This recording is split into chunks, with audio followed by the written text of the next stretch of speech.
چونکہ قیامت سے پہلے ایک ہوا چلے گی جس سے سارے اہل ایمان مر جائیں گے، ایک کلمہ گو مسلمان دنیا پہ زندہ نہیں بچے گا، صرف غیر مسلم ہوں گے، ایک بھی لا الہ الا اللہ کہنے والا نہیں ہوگا۔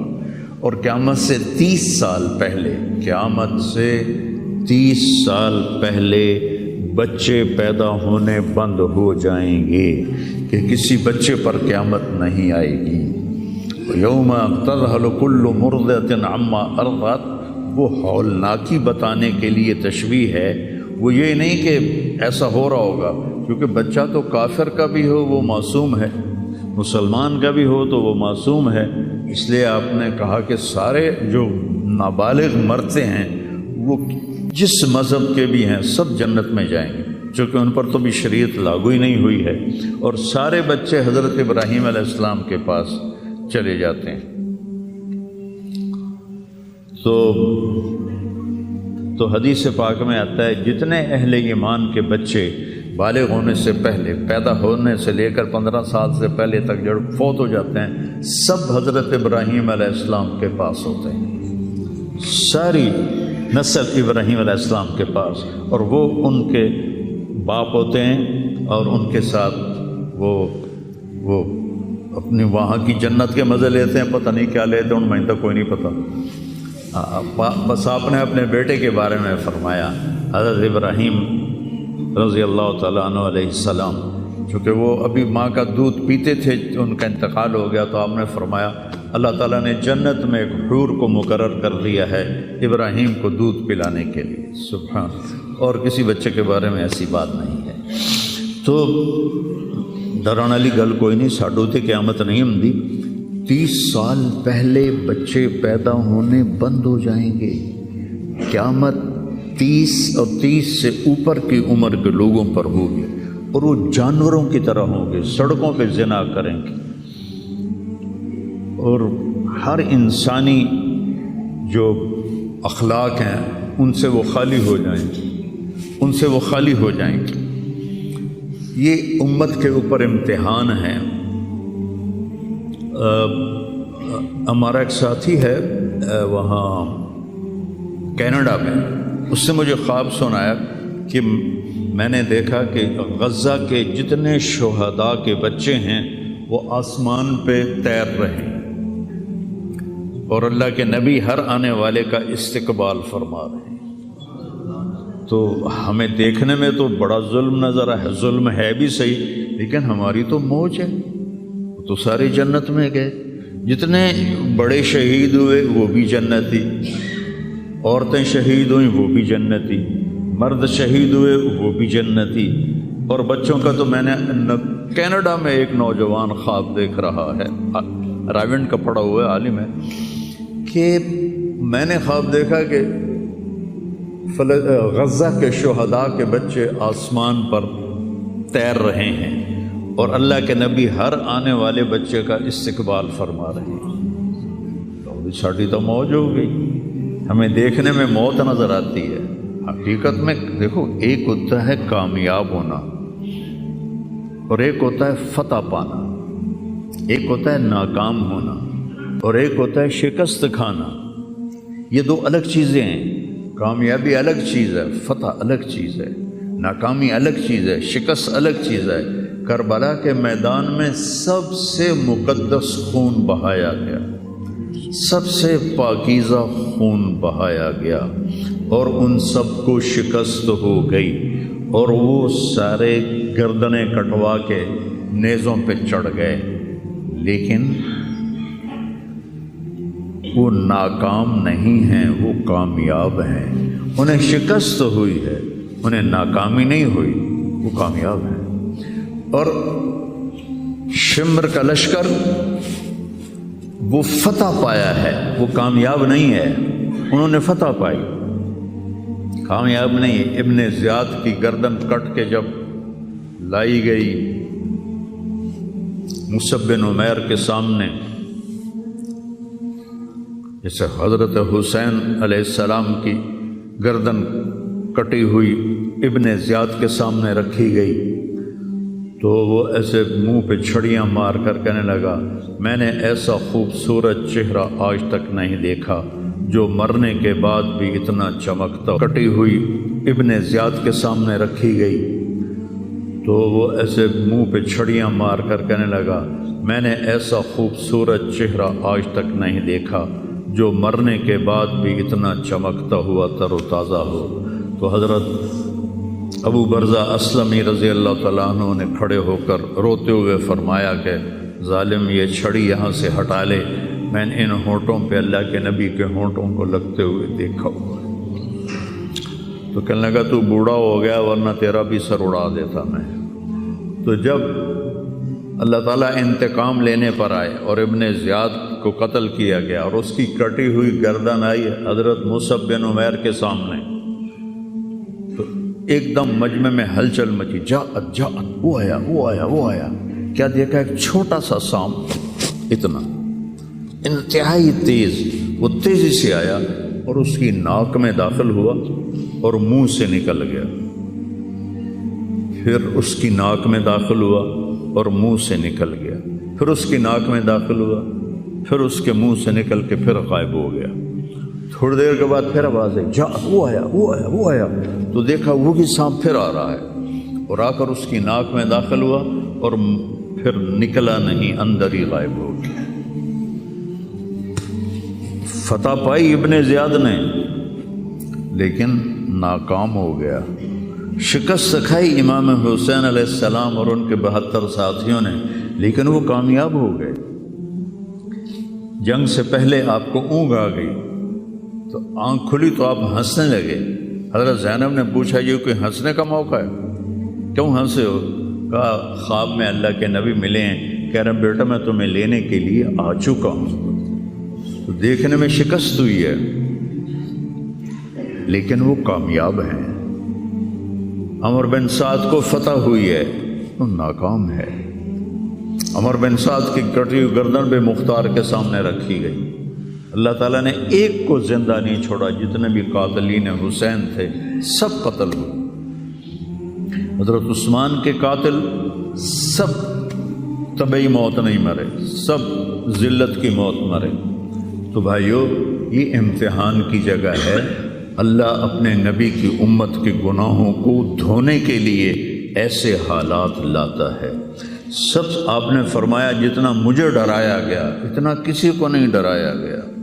تو میں بتا رہا تھا ارض فلسطین یہ دوسری مسجد جو زمین پہ بنی 40 سال کے بعد وہ مسجد اقصی ہے. 4000 نبیوں کے باپ اور میرے نبی کے دادا ابراہیم علیہ السلام اس سرزمین میں تشریف لائے، وہیں آرام فرما رہے ہیں. اسحاق علیہ السلام، یعقوب علیہ السلام، داؤد علیہ السلام، سلیمان علیہ السلام، یحییٰ علیہ السلام، زکریا علیہ السلام، یہ وہ نبی ہیں جن کا قرآن میں ذکر ہے. اس کے علاوہ بھی سینکڑوں نبی ہیں جن کے نام نہ تاریخ میں ہیں نہ قرآن میں ہیں، جو اس سرزمین کے اندر ہیں. یہ معشر کی سرزمین ہے، یہ نبیوں کی سرزمین ہے. میرے نبی نے فرمایا ارض المنشر والمحشر، یہ محشر کی سرزمین ہے اور دوبارہ زمین سے باہر نکلنے کی سرزمین ہے. اور پہلا بڑا معرکہ روم اور صحابہ کے درمیان ہوا تھا فلسطین میں، اجنادین کے مقام پر جو آج رملہ کہلاتا ہے. رملہ کے قریب یہ روم کی تعداد 90,000 تھی اور صحابہ کی تعداد 30,000 تھی. اور خالد ابن ولید رضی اللہ تعالیٰ عنہ وہ لشکر کے امیر تھے. اس وقت وہ عراق میں تھے. جب حضرت ابو بکر صدیق کو پتہ چلا کہ جو 18 دن کا تھا اور ایک راستہ تھا جس سے لوگ آتے جاتے تھے وہ 2 مہینے کا تھا، تو حضرت خالد نے فرمایا میں اس صحرا کو پار کروں گا. لوگوں نے کہا ہم بھوک سے مر جائیں گے، پیاس سے مر جائیں گے. کہا جس لشکر میں رافع ابن عمیرہ ہو وہ لشکر ہلاک نہیں ہو سکتا. آئے اشاق گئے وعدہ فردہ لے کر، اب انہیں ڈھونڈ چراغ رخ زیبا لے کر۔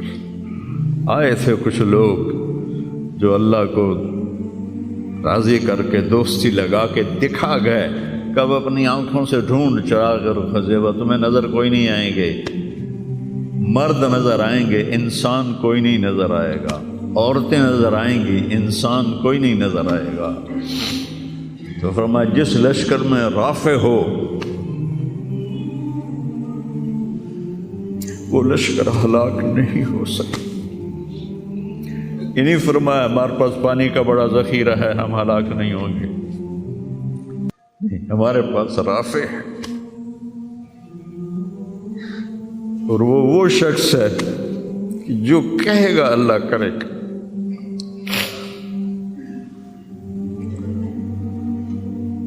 18 دن میں اس کو پار کیا، اور ایک مقام پر آ کر پانی ختم ہو گیا، 3 دن بغیر پانی کے گزارے۔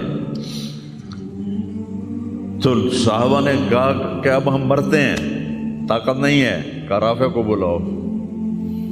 رافع کی آنکھیں خراب تھی، فرمانے لگے رافع پانی چاہیے۔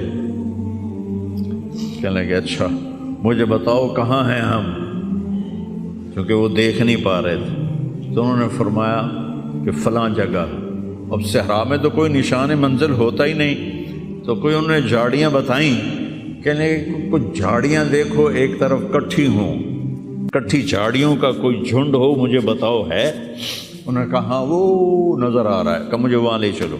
وہاں لے گئے، ایک جگہ اشارہ کیا کہ یہاں سے زمین کھودو، زمین کھودی تو پانی کا چشمہ نکل کے باہر آ گیا۔ کبھی ہم بھی تم میں بھی چاہ تھی، کبھی ہم بھی تم میں بھی راہ تھی، کبھی ہم بھی تم بھی تھے آشنا، تمہیں یاد ہو کہ نہ یاد ہو۔ اللہ نے تو بے وفائی کی نہیں، ہم نے بے وفائی کی۔ اس کی مدد جو رکی ہوئی، یہ بھی اس کی مدد ہے۔ ہمارا شہید جنت میں جا رہا ہے، اگر زندہ ہے، زخمی ہے، بھوکا ہے، گناہ معاف ہو رہے ہیں۔ جہنم کی آگ سے ایک سوئی کا نکا عام آدمی ویکھ ہی نہیں سکتا، دھاگا نہیں پا سکتا، جس دن کی نظر کمزور ہوئے، اتنا چھوٹا ہوتا ہے۔ میرے نبی فرمایا، جبریل علیہ السلام نے آ کے عرض کیا یا رسول اللہ، سوئی کے نکے کے برابر اگر جہنم کی دیوار میں سوراخ ہو جائے تو اس میں سے جو آگ کی چنگاری نکلے گی پوری دنیا کو کوئلہ بنا دے گی۔